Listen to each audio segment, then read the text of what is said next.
Assalamualaikum warahmatullahi wabarakatuh. Salam jumpa di Jalan Bujana. Pada kesempatan ini, Ibu akan mengajak anak-anak untuk membahas soal-soal di buku PR Interaktif Intan Pariwara Matematika Wajib kelas 11B. Yang akan kita bahas adalah soal AKM yang berada di halaman 17 sampai 19 yang berjumlah 5 soal. Langsung saja kita menuju ke soal yang nomor 1 ya. Soal nomor 1 ini ada bacaan ya informasi berikut untuk menjawab soal nomor 1 sampai 3. Di sini ada bacaan yang berjudul perubahan tekanan darah ya. Silakan dibaca sendiri ya. Ini ada 1, 2, 3, 4, 5 alinea. Soalnya yaitu pernyataan berikut yang paling tepat adalah kita disuruh mencari pernyataan yang paling tepat ya. Bentar, pernyataan yang paling tepat di antara A sampai E ini. Penyelesaiannya kita bahas ya perlahan-lahan.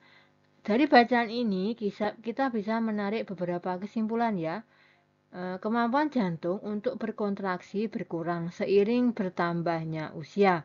Hal ini dapat memengaruhi tekanan darah sistolik. Dengan demikian, usia memengaruhi perubahan tekanan darah ya. Dapat disimpulkan usia memengaruhi perubahan tekanan darah.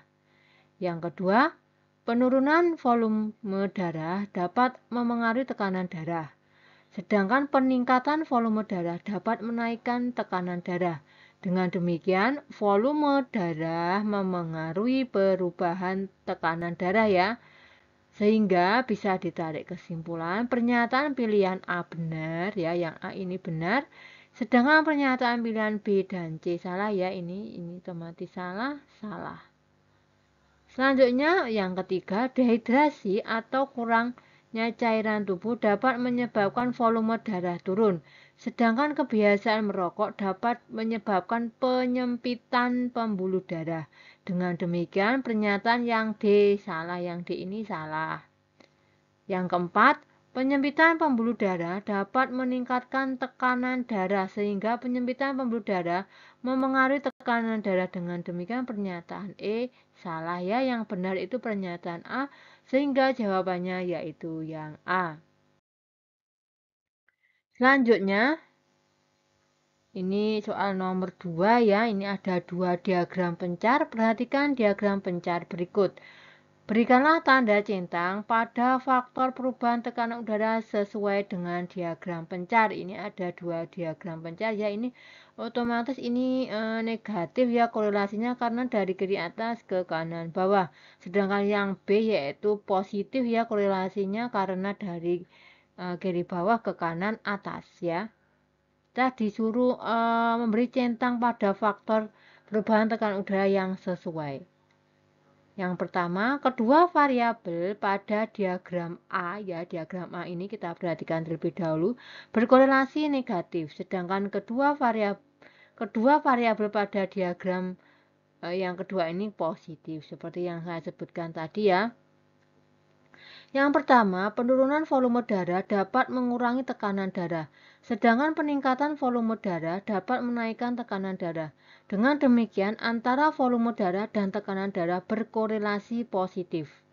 Jadi, diagram pencar pada volume darah adalah yang B. Yang kedua, penyempitan pembuluh darah dapat meningkatkan tekanan darah. Peningkatan resistensi pembuluh darah dapat menyebabkan meningkatkan penyempitan pembuluh darah ya. Sehingga peningkatan resistensi pembuluh darah dapat meningkatkan tekanan darah. Dengan demikian, antara resistensi pembuluh darah dan tekanan darah berkorelasi positif. Jadi diagram pencar pada resistensi pembuluh darah adalah B ya. Ini berarti yang B ya, ini volume darah tadi yang B. Ini juga yang B ya. Ini masih berkaitan dengan bacaan yang nomor 1 tadi ya. Yang ketiga, latihan fisik ya. Ini latihan fisik teratur dapat mengurangi resistensi pembuluh darah. Penurunan resistensi pembuluh darah dapat mengurangi resiko penyempitan pembuluh darah, sehingga dapat mengurangi tekanan darah. Dengan demikian, latihan fisik teratur dapat mengurangi tekanan darah. Jadi antara latihan fisik teratur dan tekanan darah berkorelasi negatif. Diagram pencar pada latihan fisik teratur adalah yang A. Ini yang kita centang yang A. Yang keempat, kadar kolesterol dalam darah tinggi dapat meningkatkan penyempitan pembuluh darah, sehingga peningkatan kadar kolesterol dalam darah dapat meningkatkan tekanan darah.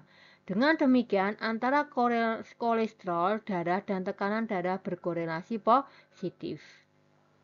Jadi, diagram pencar pada kolesterol darah adalah yang B. Nah, ini hasil centangannya ya. Bisa dipahami ya anak-anak? Selanjutnya untuk soal nomor 3. Ini soal nomor 3. Berilah tanda centang pada pernyataan yang benar.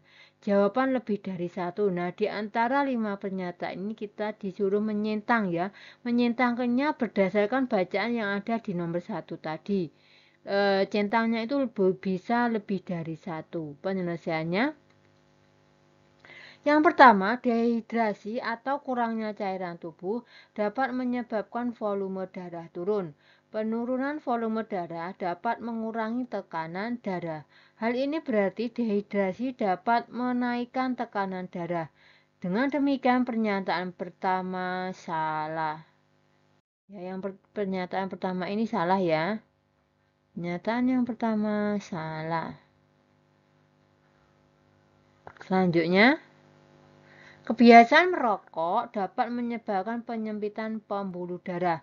Penyempitan pembuluh darah dapat meningkatkan tekanan darah. Hal ini berarti kebiasaan merokok dapat menaikkan tekanan darah. Dengan demikian pernyataan yang kedua benar. Pernyataan yang kedua benar berarti ini kita centang ya. Selanjutnya yang ketiga, konsumsi garam yang tinggi dapat meningkatkan volume darah. Peningkatan volume darah dapat menaikkan tekanan darah.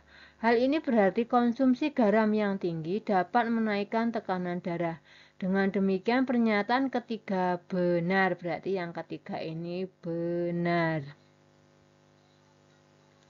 Yang keempat, latihan fisik teratur dapat mengurangi resistensi pembuluh darah.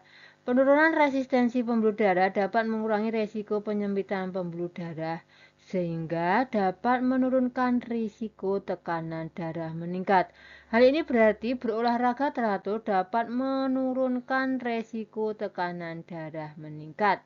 Dengan demikian pernyataan keempat benar, berarti yang keempat juga benar.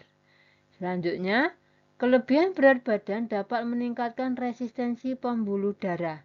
Peningkatan resistensi pembuluh darah dapat menyebabkan meningkatkan penyempitan pembuluh darah. Penyempitan pembuluh darah dapat meningkatkan tekanan darah. Hal ini berarti orang yang mengalami obesitas memiliki resiko tekanan darahnya lebih tinggi. Dengan demikian pernyataan kelima benar. Nah, ini pernyataan kelima benar ya. Sehingga pernyataan yang benar yaitu 2, 3, 4, dan 5. Ini ya 2, 3, 4, dan 5. Selanjutnya untuk soal nomor 4 ya. Nomor 4 dan 5 itu menggunakan ini ya. Menggunakan perkembangan, ini datanya ada. Menggunakan perkembangan unsur iklim. Bentar. Provinsi Bengkulu pada tahun 2022. Data rata-rata suhu udara, rata-rata kelembaban udara, jumlah hari hujan dan penyinarannya. Soal nomor 4, berilah tanda centang pada tren data yang benar ya. Jawabannya bisa lebih dari satu ya. Dari data ini ya, jika digambarkan diagram pencar, hubungan antara dua variabel dalam data sebagai berikut ya. Ini rata-rata suhunya, sedangkan ini rata-rata kelembapan udaranya ya, berarti ini dan ini ya. Ini kolom ini dan kolom ini jika digambarkan ini. Ya, ini berarti korelasinya negatif ya, karena turun dari kiri atas ke kanan bawah. Untuk yang ini yaitu penyinaran matahari, berarti yang ini. Dan rata-rata suhu udara ya, rata-rata suhu udara berarti ini dan ini ya. Kolom kedua dan kolom kelima ya. Ini korelasinya positif ya, dari kiri bawah ke kanan atas. Untuk diagram ini rata-rata suhu udara dan jumlah hari hujan, berarti kolom kedua dan kolom keempat. Korelasinya juga negatif. Berarti yang sesuai itu yang ini ya. Dari diagram dapat disimpulkan berikut. Pertama, hubungan antara rata-rata suhu udara dan kelembapan udara berkorelasi negatif. Ini negatif ya. Hubungan antara rata-rata suhu udara dan penyinaran matahari berkorelasi positif. Ini positif. Hubungan antara rata-rata suhu udara dan jumlah hari hujan berkorelasi negatif. Ini negatif ya. Berarti yang benar yaitu ini kita cari ya. Ini rata-rata suhu udara dan kelembapan udara. Ini ya rata-rata suhu udara dan kelembapan udara negatif, berarti ini yang benar kita centang. Ya. Ini kita centang. Terus ini penyinaran matahari ya, ini penyinaran matahari dan suhu udara, berarti ini korelasinya positif, berarti ini benar. Terus ini adalah jumlah hari hujan, ini dan ini ya, kita cari yang korelasinya negatif, berarti yang ini ya. Nah, berarti ini. Nah, yang benar itu ini dan ini ya, ada 3 yang benar.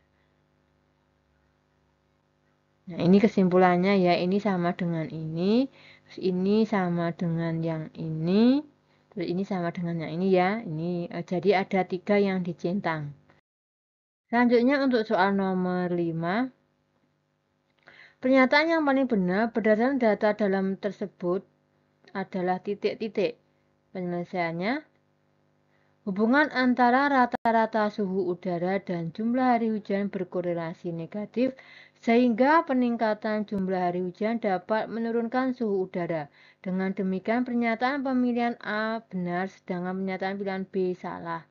A benar, B salah ya, B-nya salah ini. Hubungan antara rata-rata suhu udara dan kelembapan udara berkorelasi negatif, sehingga peningkatan suhu udara dapat menurunkan kelembapan udara. Di sini meningkatkan ya, sedangkan di sini yang betul menurunkan. Dengan demikian, pernyataan pilihan C salah, yang C salah. C ya, maaf, yang C bukan yang D, yang C, yang C salah. Yang C salah. Selanjutnya yang ketiga, hubungan antara rata-rata suhu udara dan penyinaran matahari berkorelasi positif, sehingga peningkatan penyinaran matahari dapat menaikkan rata-rata suhu udara. Dengan demikian pernyataan yang D salah, yang D ini juga salah. Yang keempat, hubungan antara rata-rata suhu udara dan penyinaran matahari berkorelasi positif, sedangkan antara rata-rata suhu udara dan kelembapan udara berkorelasi negatif, sehingga antara penyinaran matahari dan kelembapan udara berkorelasi negatif. Dengan demikian, peningkatan penyinaran matahari dapat menurunkan kelembapan udara, dan pernyataan yang E salah ya. Berarti yang benar jawabannya yang A. Demikian pembahasan soal AKM ya, semoga bermanfaat. Terima kasih. Wassalamualaikum warahmatullahi wabarakatuh.